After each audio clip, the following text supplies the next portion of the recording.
wife know, Phibes. But you I will kill. But you can't, Doctor. I am already dead. In 1971, Vincent Price appeared in a horror film where a man stalks his victims in silence, staging deaths like sacred exhibits, rewriting biblical plagues into acts of personal judgment, and speaking through a voice that no longer belongs to living flesh, but to a machine hidden inside his body. Tonight, we're uncovering 20 weird facts about the abominable Dr. Phibes. Fact number 1, the film borrows biblical plagues and quietly corrupts them. Dr. Phibes presents his murders as modern reenactments of the 10 plagues of Egypt, invoking the authority of Scripture to frame his acts as divine judgment.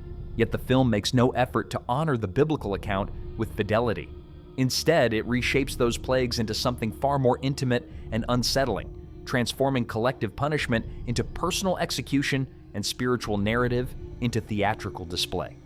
In the book of Exodus, the plagues descend upon an entire nation as acts of overwhelming force, but in the abominable Dr. Phibes, they are reduced to carefully tailored sentences, designed for specific victims and staged with almost ceremonial precision.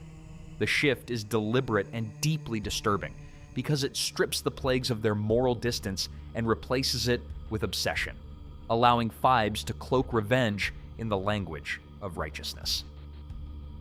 Fact number 2. The film withholds Vincent Price's voice to unsettle the audience. I was told after my crash that I would never speak again. The doctors were, of course, wrong. Vincent Price's voice was one of the most recognizable instruments in classic horror, a sound associated with refinement, theatrical certainty, and a strange sense of reassurance even in moments of dread. The abominable Dr. Phibes undermines that expectation almost immediately by refusing to let him speak. For much of the film, Phibes moves in silence, his presence defined not by dialogue but by ritualized movement and carefully composed stillness, encouraging the audience to wait for the familiar cadence that never arrives.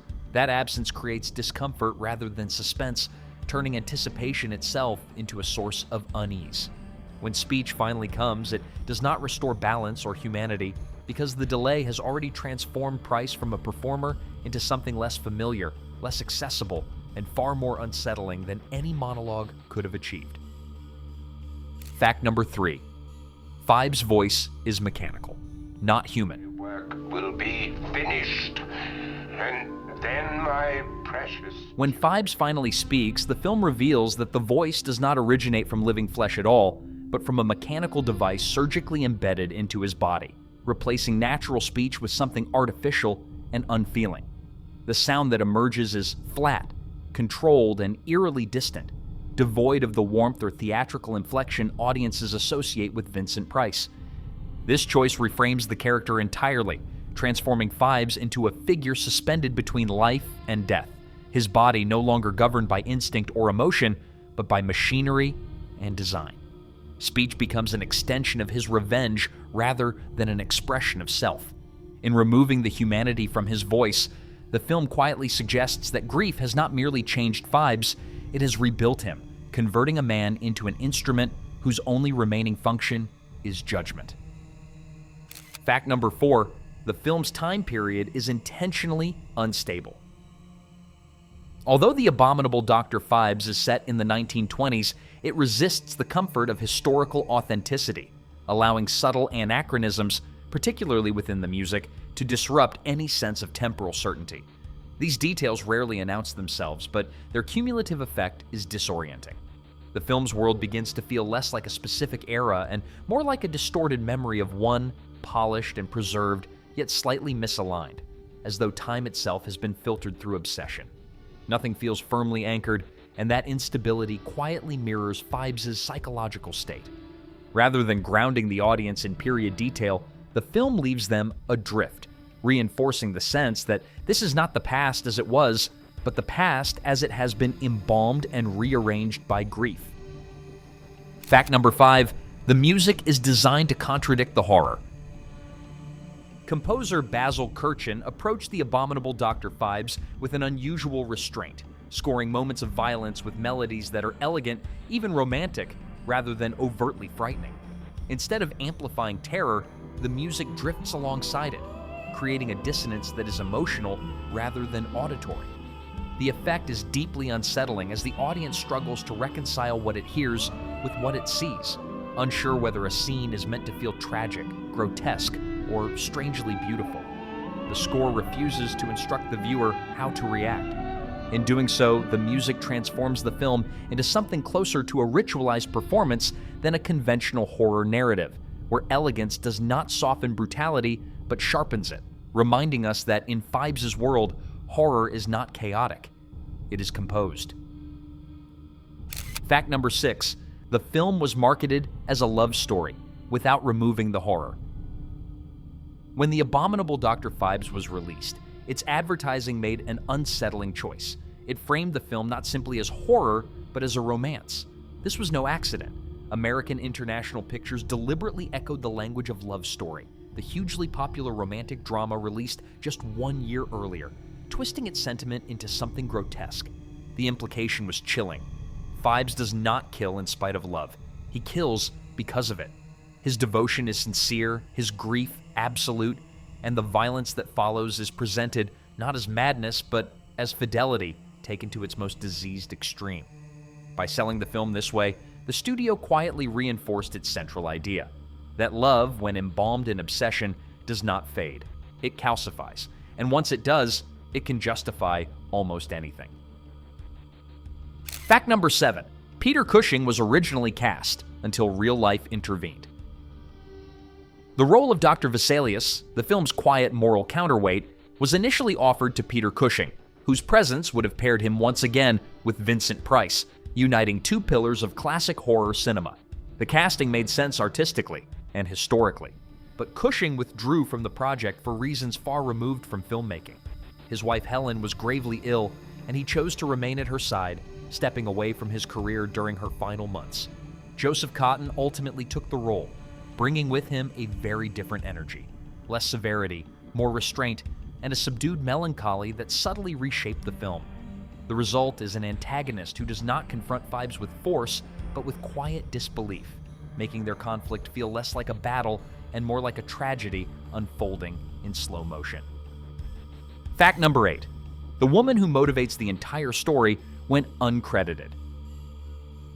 Every act of violence in the Abominable Dr. Phibes traces back to a single absence, the death of Phibes' wife, whose memory governs his every movement.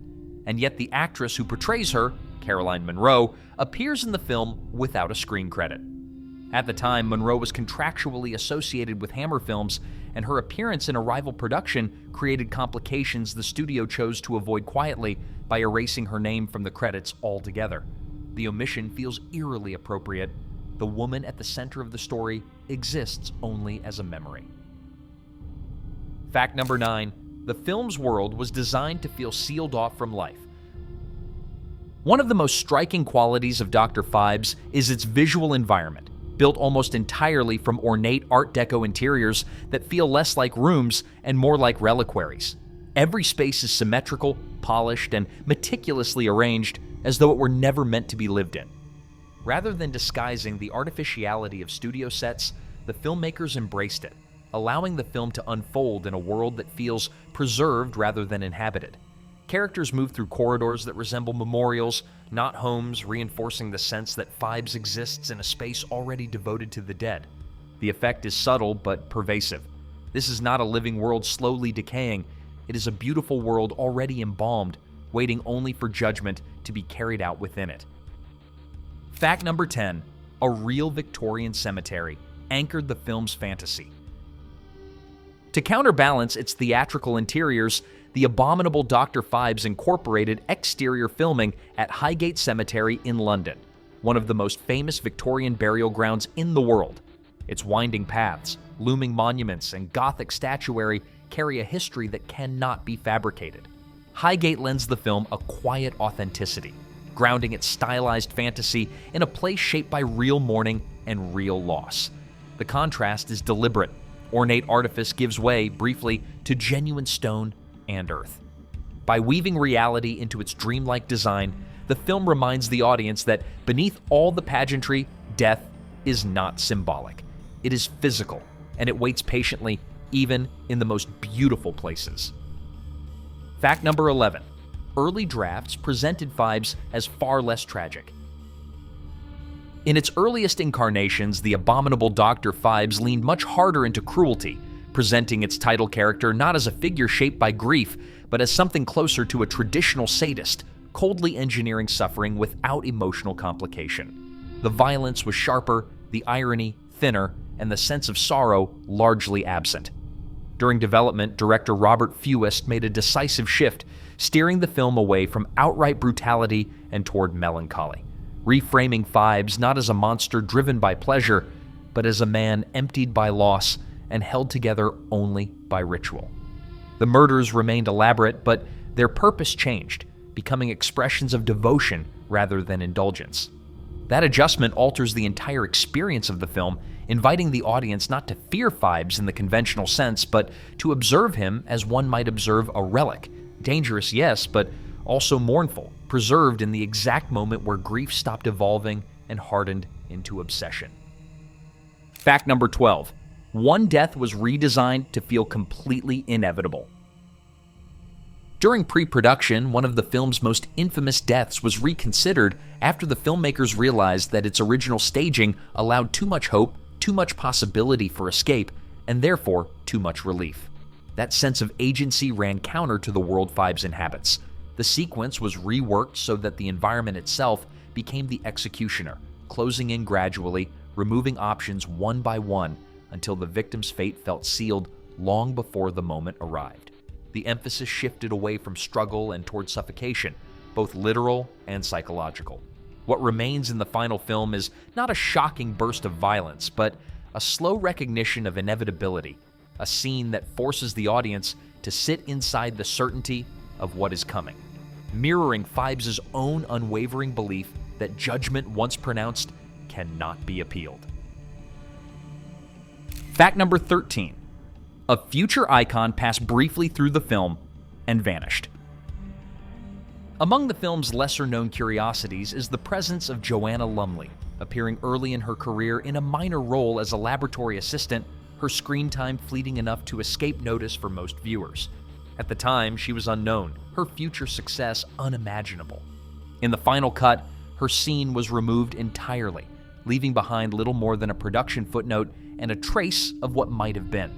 The character disappears without explanation, as if she were never meant to remain in Phibes' world at all.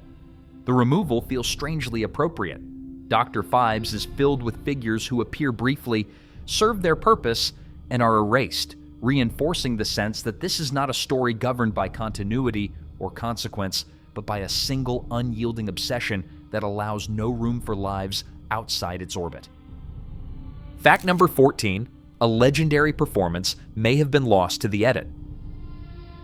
Persistent rumors suggest that William Hartnell, best known as the original Doctor in Doctor Who, may have been involved in the Abominable Dr. Phibes in some capacity, with material filmed but ultimately removed during editing. Documentation is scarce, and no definitive evidence survives. What remains instead is uncertainty, a possible role, a possible performance, and the unsettling knowledge that something may have existed and been quietly erased. No explanation was offered and no record preserved. That ambiguity fits seamlessly within the film's haunted atmosphere. Phibes is, at its core, a story about absence, about voices that no longer speak, faces that survive only as memory, and identities erased by grief. The idea that a major figure could vanish from the film without trace feels less like coincidence and more like echo. Fact number 15. One elaborate death came to define the film's legacy. Among the many carefully staged killings in The Abominable Dr. Phibes, one stands apart for its sheer audacity, an execution involving a mechanized brass unicorn, equal parts absurd, baroque, and deeply unsettling. It is a moment that distills the film's entire philosophy into a single image. The scene is undeniably theatrical, yet its violence is not softened by spectacle. Instead, the elegance sharpens the cruelty, transforming the act into something ceremonial, as though death itself has been choreographed for aesthetic perfection. This balance between beauty and brutality is what made the image endure long after the film's release. It is not simply shocking nor merely strange. It is emblematic, a visual thesis statement announcing that Dr. Phibes does not kill in chaos, but in style, intention, and unwavering control. Fact number 16, the film exists in a deliberate state of tonal uncertainty. At a distance, the Abominable Dr. Phibes can seem playful, its colors vibrant, its set pieces ornate, its violence framed with almost theatrical flourish. Yet the film never fully commits to humor, nor does it allow itself to become outright parody. Instead, it lingers in a carefully maintained state of uncertainty. Moments that might invite laughter are undercut by cruelty, while scenes of genuine horror are staged with such elegance that discomfort replaces fear. The film refuses to guide the audience emotionally, forcing viewers to navigate their own reactions without reassurance. This tonal ambiguity is not a flaw, but a design choice. By denying emotional clarity, Phibes traps its audience in the same suspended state as its protagonist, unable to move forward, unable to retreat, endlessly circling a grief that has no resolution. Fact number 17. The film's unexpected success quickly spawned a sequel. Despite its unconventional structure and unsettling restraint, The Abominable Dr. Phibes resonated strongly with audiences, performing well enough to warrant a sequel in remarkably short order. Within a year, Dr. Phibes Rises Again entered production, extending the character's mythos almost immediately. The speed of the follow-up speaks volumes about the film's impact. This was not a cult rediscovered years later, but a work that connected quickly with viewers willing to embrace its strangeness. While the sequel would shift tone and expand spectacle, its existence confirms the original film's quiet success, proving that Phibes was not merely an eccentric experiment, but a figure audiences were willing and perhaps eager to revisit. Fact number 18. The score's legacy remained fractured for decades. Although Basil Kirchen's score is inseparable from the film's atmosphere, its preservation was far less cohesive. Early soundtrack releases were incomplete, offering fragments rather than a unified musical vision. It would take decades for more comprehensive editions to emerge, attempting to reconstruct the score as it was intended to be experienced. Even then, the music retained an air of dislocation, never quite settling into a definitive form. That fractured history mirrors the film itself, a story built from loss, interruption, and reconstruction. The music survives not as a complete artifact, but as something assembled from remnants, reinforcing the sense that Dr. Phibes was never meant to feel whole. Fact number 19. The mechanical musicians quietly mirror Phibes himself. Scattered throughout the film are Phibes' mechanical musicians, automated performers who play endlessly without fatigue, expression, or will. At first glance, they appear whimsical, almost decorative, part of the film's Baroque charm. But their presence grows increasingly unsettling. They exist only to perform, stripped of humanity, repeating the same motions indefinitely.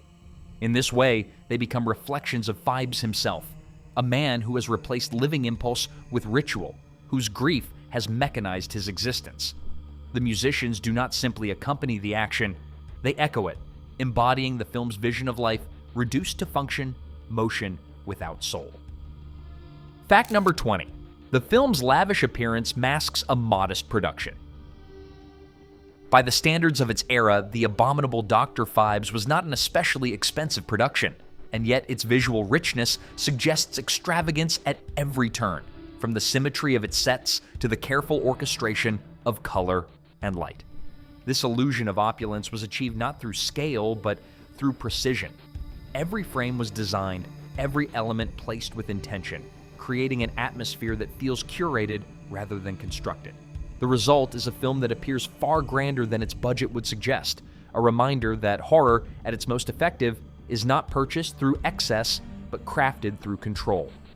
The Abominable Dr. Phibes endures because it turns grief into ritual and revenge into art, reminding us that the most disturbing horrors are not loud, but composed.